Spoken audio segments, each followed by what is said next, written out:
कहते हैं कि देने वाला जब भी देता छप्पर फाड़ के, पर ये जो देने वाला है वही ईश्वर की ओर इशारा कर रहा है। पर आपको पता है क्या कि अगर कोई भूत भी अति प्रसन्न हो जाए तो वह भी मालदार बना देता है।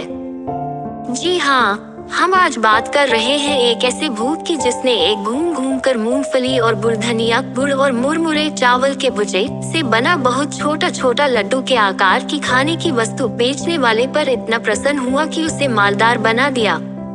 आखिर क्यों और कैसे, आइए इस कहानी को आगे बढ़ाते हैं ताकि इन रहस्यों पर से पर्दा उठ सके। नमस्कार दोस्तों, मैं हूँ रंजीता और द इमोशनल स्टोरी में आपका स्वागत है।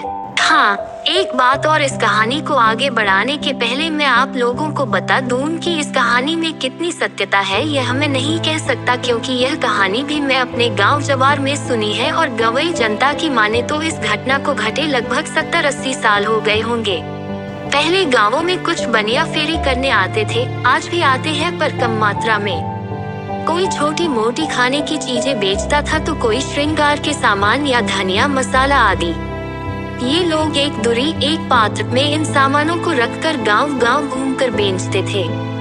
आज तो जमाना बदल गया है और गांवों में भी कई सारी दुकानें खुल गई हैं और अगर कोई बाहर से बेचने भी आता है तो ठेले पर सामान लेकर या साइकिल आदि पर बर्फ, आइसक्रीम आदि लेकर। हाँ, तो यह कहानी एक ऐसे ही बनिए से संबंध रखती है जो गांव गांव घूमकर मूंगफली, गुड़, धनिया, मसलपट्टी आदि बेचता था। इस बनिए का नाम रामधन था।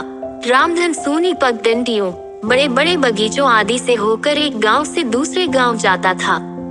रामधन रोज सुबह सुबह मूंगफली, गुड़, धनिया आदि अपने दूरी पात्र में रखता और किसी दूसरे गांव में निकल जाता। एक गांव से दूसरे गांव होते हुए मूंगफली, गुड़, धनिया बेचते हुए वो तिकरिया या कभी कभी शाम को अपने गांव वापस आता। जब वह अपनी दूरी उठाए चलता और बीच बीच में बोला करता, ले गुड़ धनिया, ले मूंगफली, ले मसलपट्टी, दांत में सट्टी, लइका बच्चा खाए सयान हो जाए, बूढ़ खाए खाएगा जवान हो जाए। उसकी इतनी बात सुनते ही बच्चे अपन अपने घर की ओर भागते हुए यह चिल्लाते थे कि मसलपट्टी वाला आया, मूंगफली वाला आया। और इसके साथ ही वे अपने घर में घुसकर छोटी छोटी डलिया में या फाड़ आदि में धान, गेहूं आदि लेकर आते थे और मूंगफली, गुड़, धनिया आदि खरीद कर खाते थे। एक दिन की बात है, गर्मी का मौसम था और दोपहर का समय। लू इतनी तेज चल रही थी कि लोग अपने घरों में ही दुबके थे। इसी समय रामधन अपने सिर पर दूरी उठाए हमारे गांव से पास के गांव में खेतों मैंड से होकर चला। कहीं कहीं तो इन मैंडों के दोनों तरफ 2-2 बिगहा केवल गन्ने के ही खेत रहते थे और अकेले इन मेड़ों से गुजरने में बहुत डर लगता था। कमजोर दिल आदमी तो अकेले या खर दोपहरिया या शाम को इन मैंडों से गुजरना क्या उधर जाने की सोचकर ही धोती गीली कर देता था। हमारे गांव से वह पास के जिस गांव में जा रहा था उसकी दूरी लगभग 1 कोस 3 किलोमीटर है और बीच में एक बड़ी बारीक बगीचा, इसे हम लोग आज भी बड़की बारी के नाम से पुकारते हैं, भी पड़ती थी। यह बारी इतनी घनी थी कि दोपहर में भी इसमें अंधेरा जैसा माहौल रहता था। इस बगीचे में आम के पेड़ों की अधिकता थी, पर इस बारी के बीच में एक बड़ा बरगद का पेड़ भी था। रामधन इस बगीचे में पहुंचकर अपनी दूरी को उतारकर एक पेड़ के नीचे रख दिया और सोचा कि थोड़ा सुस्ताने आराम करने के बाद आगे बढ़ता हूँ।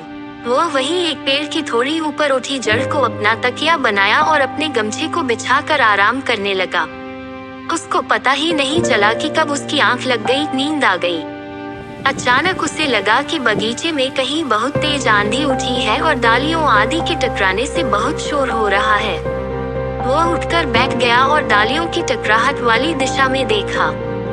अरे हाँ, वह जहाँ सोया था वहाँ से कुछ ही दूरी पर 2 पेड़ की डालियाँ बहुत तेजी से नीचे ऊपर हो रही थी और कभी कभी इन डालियों के आपस में टकराहट से बहुत डरावनी आवाज भी होती थी।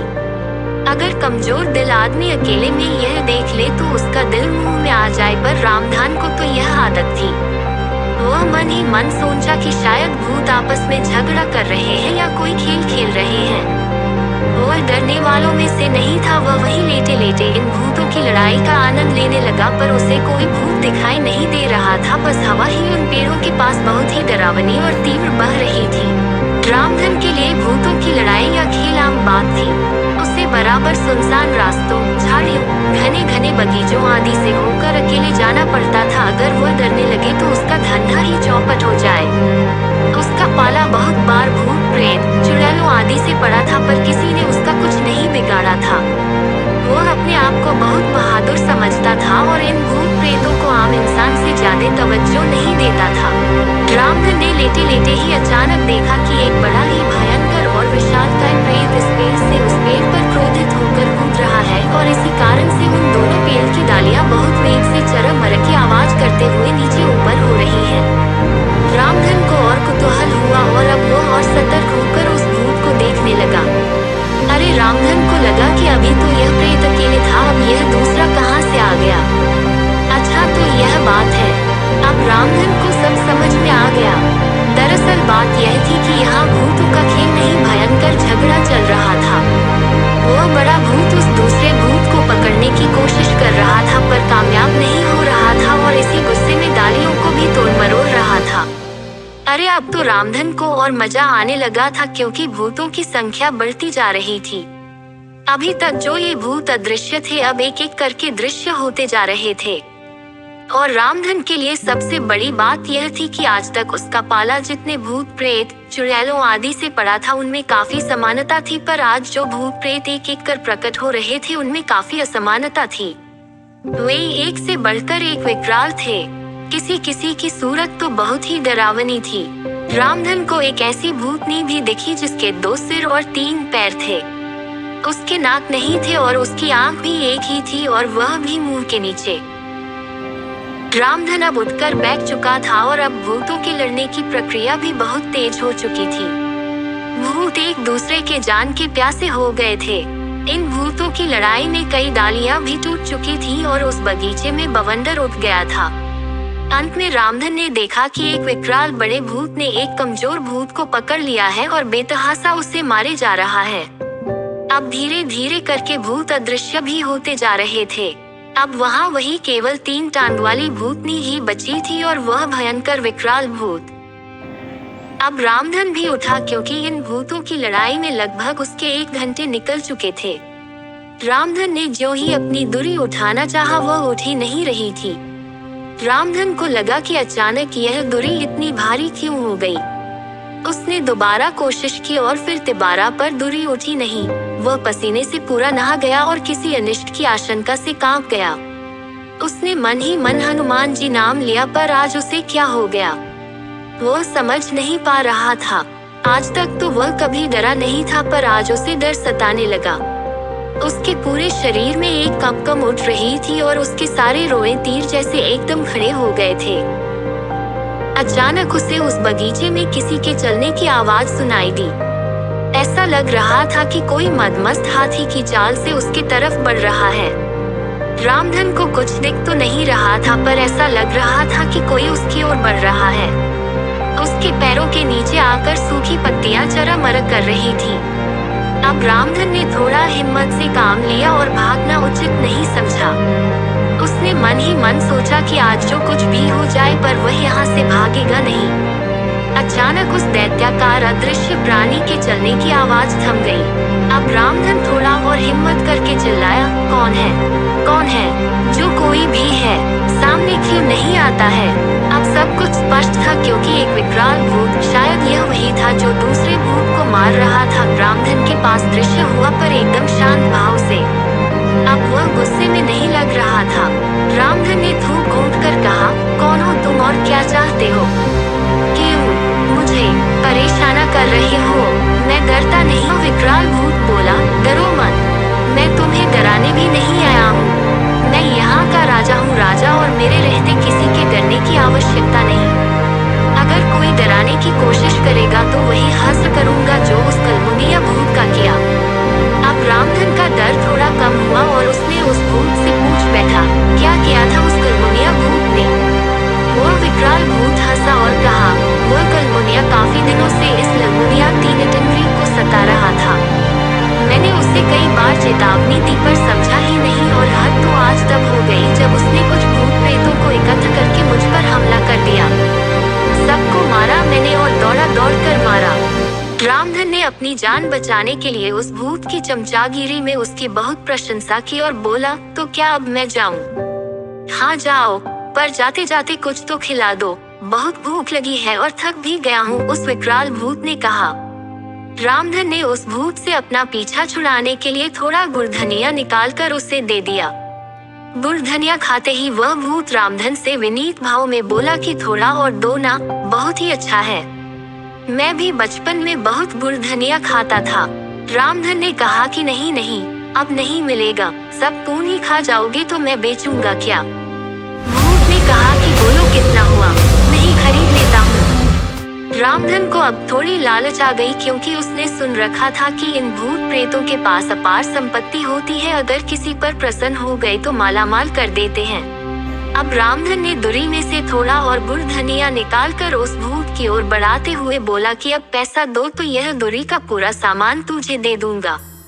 भूत ने उसके हाथ से गुड़ धनिया ले लिया और खाते खाते बोला कि मेरे पीछे पीछे आओ।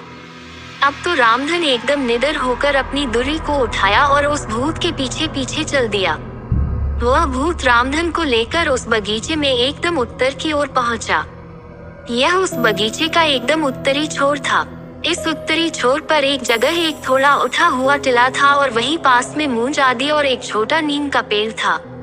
उस नीम के थोड़ा आगे एक छोटा सा पलास का पेड़ था। उस विकराल भूत ने रामधन से कहा कि इस पलास के पेड़ के नीचे खोदो। रामधन ने कहा कि मेरे पास कुछ खोदने के लिए तो है ही नहीं, तुम ही खोदो। रामधन की बात सुनकर वह भूत आगे बढ़ा और देखते ही देखते वह और विकराल हो गया।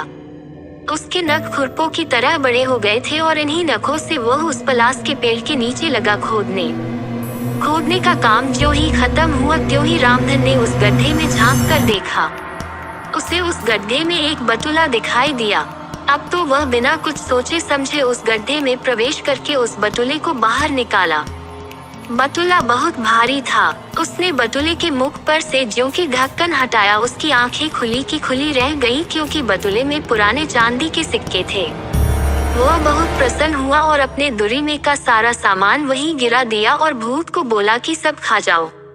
भूत खाने पर टूट पड़ा और इधर रामधन ने उस बटुले का सारा माल अपने दुरी में रखा और उसे ढांक कर तेजी से अपने गांव की ओर चल पड़ा।